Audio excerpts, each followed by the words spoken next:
राजू एक पेड़ के नीचे उदास बैठा हुआ है। तभी जादू से बूटपोल बाबा राजू के पास प्रकट होते हैं। राजू बूटपोल बाबा को देखकर खुश हो जाता है और पूछता है, बाबा, आप कहाँ चले गए थे? मैं आपको ढूंढ ढूंढ कर थक गया। राजू, मैं तुम्हारे लिए कहानी ढूंढने गया था। कहानी? पर आप तो अपनी जादू से कोई भी कहानी सुना सकते हैं। असली कहानी सुनाने के लिए असली जगह जाना पड़ता है। अच्छा, बूटपोल बाबा तो आज मेरे लिए क्या कहानी लेकर आए हैं? नन्हा खरगोश और हाथी चाचा की कहानी लेकर आया हूँ। हाथी चाचा जंगल में घूम घूम कर अपना पसंद का भोजन बांस खा रहे थे। तभी कूदता फांदता नन्हा खरगोश हाथी चाचा के पास आया और चुपचाप हाथी चाचा को देखने लगा। हाथी चाचा की नजर नन्हा खरगोश पर गया। क्यों भाई नन्हे, इतना ध्यान से हमें क्यों देख रहे हो? हाथी चाचा, आप कितने बड़े हो और मैं कितना छोटा। मुझे आपसे बात करने के लिए आसमान की तरफ देखना पड़ता है।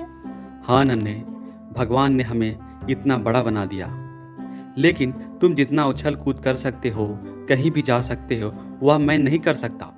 मैं बड़ा भी हूँ और भारी भी हूँ। हाथी चाचा, मैं आपकी पीठ पर बैठकर ऊंचाई से जंगल देखना चाहता हूँ। अच्छा, तो आओ और मेरी पीठ पर बैठ जाओ।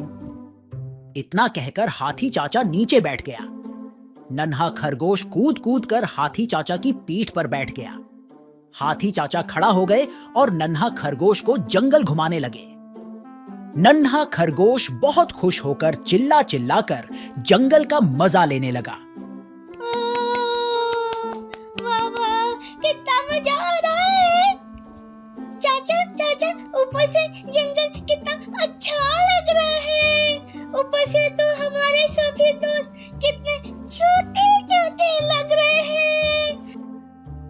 नन्हा, तुम जंगल का मजा लो और मैं घूम घूम कर अपना भोजन ढूंढता हूँ। इस तरह हाथी चाचा नन्हा खरगोश को पीठ में बिठाकर दूर दूर तक जाने लगे। थोड़ी देर में नन्हा खरगोश को नींद आ गई और वह हाथी चाचा की पीठ में ही सो गया। थोड़ी देर में वह सपना देखने लगा। नन्हा खरगोश सपने में देखता है कि वह एक सिंहासन में बैठकर जंगल का राजा बन गया है और उसके सामने शेर राजा सभी जानवरों के साथ हाथ जोड़कर नन्हा खरगोश के पास खड़े हैं। आज के बाद इस जंगल में मेरा ही राज चलेगा। मैं जो बोलूं वह तुम सबको मानना पड़ेगा। शेर, तुम हमारे कई साथियों को मार कर खा गए हो। हमारे सभी साथियों को वापस करो, नहीं तो तुमको फांसी पर लटका दिया जाएगा। नहीं नहीं महाराज, मुझे फांसी मत दो। मुझे कोई और सजा दे दो, लेकिन फांसी मत दो। ये सच है कि मैं आपके साथियों को मार के खाया हूँ, लेकिन मैं उन्हें अब वापस नहीं ला सकता। मैं उन्हें वापस नहीं ला सकता महाराज। मुझे फांसी मत दो, मुझे फांसी मत दो महाराज। मुझे जीने दो, मुझे फांसी मत दो। नहीं, यदि तुम हमारे सभी साथियों को नहीं ला सकते तो तुमको फांसी पर लटकना पड़ेगा।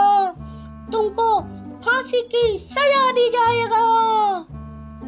हमारे जानवर साथियों, तुम सब मिलकर शेर को रस्सी से बांधकर पेड़ पर फांसी पर लटका दो। सभी जानवर मिलकर शेर की गर्दन में रस्सी बांधकर पेड़ पर लटकाने लगते हैं। जैसे ही शेर पेड़ से लटकता है, वैसे ही नन्हा खरगोश जमीन पर गिर जाता है और उसकी नींद खुल गया। हाथी चाचा अचानक नन्हा को नीचे गिरा देखकर घबरा जाता है और नन्हा से पूछता है, अरे, कैसे गिर गए? चोट तो नहीं आई ना? मुझे नींद आ गई थी, इसलिए मैं गिर गया था। चाचा, आपसे एक बात पूछना है मुझे।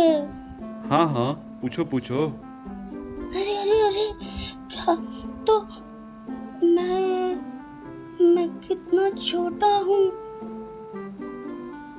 क्या मैं जंगल का राजा कभी नहीं बन पाऊंगा। हाथी चाचा नन्हा खरगोश के मासूम सवाल से मुस्कुराया और बोला, नन्हे, राजा बनने के लिए बड़ा छोटा मायने नहीं रखता, इसके लिए बुद्धि मायने रखता है। पर बुद्धि कैसे आएगी? ध्यान, ज्ञान और कर्म से। अच्छा, तो ठीक है। आज के बाद ध्यान, ज्ञान और कर्म पर ध्यान दूंगा। इतना कहकर नन्हा खरगोश कूदता हुआ जंगल में ओझल हो गया।